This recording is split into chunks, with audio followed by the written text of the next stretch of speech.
Welcome back to the English Daily Podcast. Today we're talking about time management, a skill that can change your daily life in a big way.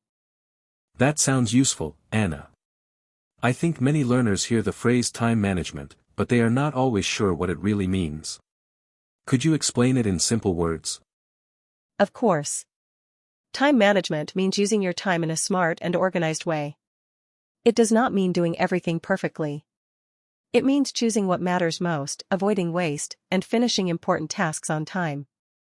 So it is not about being busy every second. Exactly. Being busy is not the same as being productive. Productive means getting meaningful work done. You can spend hours on small things and still feel behind, or you can focus for 1 hour and make real progress. I like that distinction. Busy versus productive. That is very practical vocabulary. Many students say, I had no time, but sometimes the real problem is not time itself. It is how we use it. Right. Time is limited for everyone. The good news is that time management is a skill you can improve. One simple method is to make a priority list. Priority means something that is more important than other things. For example, if you have homework, a work deadline, and a social media habit, the homework and deadline should come first. That makes sense. A lot of people confuse urgent and important. Can you explain those words too? Sure. Urgent means something needs attention very soon. Important means something has real value or consequence. Sometimes a message feels urgent, but it is not important. Sometimes a task is important, but it is not urgent yet. Good time managers learn to tell the difference. That is a powerful idea. I remember a student who checked messages every few minutes. She said she could not focus. Her phone was stealing her attention. Attention is another useful word. It means the ability to focus your mind on one thing. When your attention is divided, your brain gets tired faster.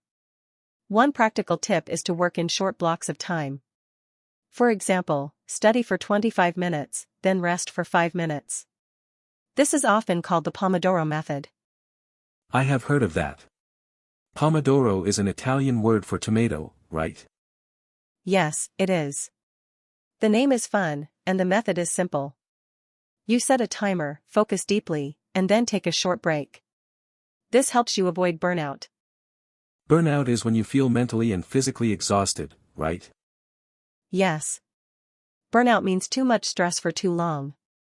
People who try to do everything at once often burn out. That is why rest is part of time management too. A good plan includes work, breaks, sleep, and even free time. I like that. Sometimes people think rest is lazy, but actually rest can improve performance. Definitely. If you are well rested, you think more clearly. Now let's talk about another important habit, planning ahead. Planning ahead means thinking about future tasks before they become a problem. For example, if you know you have a big assignment next week, do not wait until the night before.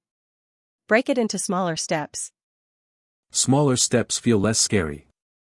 I think many learners can relate to that. A huge task can feel overwhelming. Exactly. Overwhelming means so big or difficult that it makes you feel stressed. To reduce that feeling, you can divide the task into chunks. A chunk is a small part of a larger whole. For example, if you need to write an essay, your chunks might be research, outline, first draft, revision, and final check. That is very clear. I also think people need realistic goals. What does realistic mean in this context? Realistic means possible and sensible. A realistic goal matches your actual time and energy. If you only have 1 hour, do not plan 4 hours of work. That will frustrate you. Set goals you can truly achieve. Frustrate is a good word. It means to make someone feel annoyed or upset because something is difficult. Yes, and frustration often appears when expectations are too high. Time management helps you set better expectations. Another useful tool is a calendar. You can write deadlines, meetings, and study sessions in one place. Some people prefer a paper planner, and others use a phone app.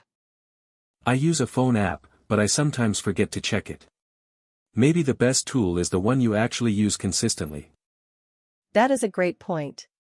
Consistently means regularly, without stopping too often.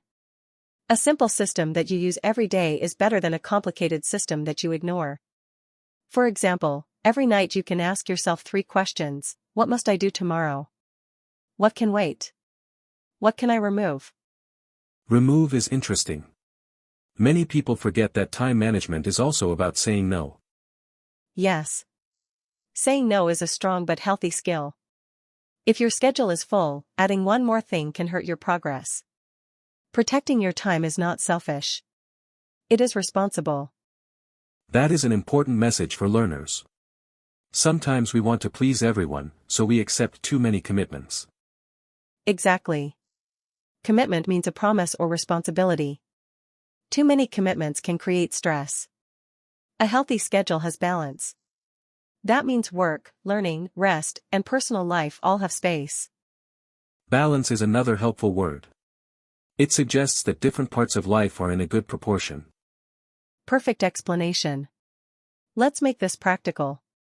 Imagine you are a student with classes in the morning, part-time work in the afternoon, and English study in the evening. How would you manage your time? I would start by identifying my top 3 priorities for the day. Then I would choose one main task for each time block. For example, morning for class, afternoon for work, and evening for English review. I would also leave a little buffer time. Buffer time is a smart idea. It means extra time between tasks in case something takes longer than expected. Without buffer time, one delay can ruin your whole day. And I would probably keep my phone away during study time. Not forever, just long enough to protect my focus. That is an excellent strategy. One distraction can become 10 if you are not careful. Distraction means something that pulls your attention away from your main task. Social media is one of the biggest distractions for many people. True. A quick check can turn into 30 minutes. That is why people sometimes need boundaries. Yes, boundaries are limits that protect your time and energy. You can set a boundary with your phone, your friends, or even with yourself. For example, you might decide, no social media until my homework is finished. I like that because it sounds firm but simple. Another question, Anna, what about motivation? Sometimes people know what to do, but they do not feel motivated. Great question. Motivation is helpful, but it is not always reliable. Discipline is more dependable. Discipline means doing what needs to be done even when you do not feel excited. Good time management supports discipline because it reduces confusion and makes the next step obvious. So the system helps you act, even on low-energy days. Exactly. And remember, progress is better than perfection. Perfection means flawless, but real life is messy. If you improve just a little each week, that is still success. That is encouraging. Learners often compare themselves to others and feel behind. Comparison can be dangerous if it makes you discouraged. Everyone has different schedules, responsibilities, and energy levels. Focus on your own growth. Ask, am I more organized than I was last month? That is a better question than, am I better than everyone else? Very true. Let me try to summarize some vocabulary from today: priority, urgent, important, attention, burnout, overwhelmed, realistic, consistent, distraction, boundaries, and discipline. That is an excellent summary.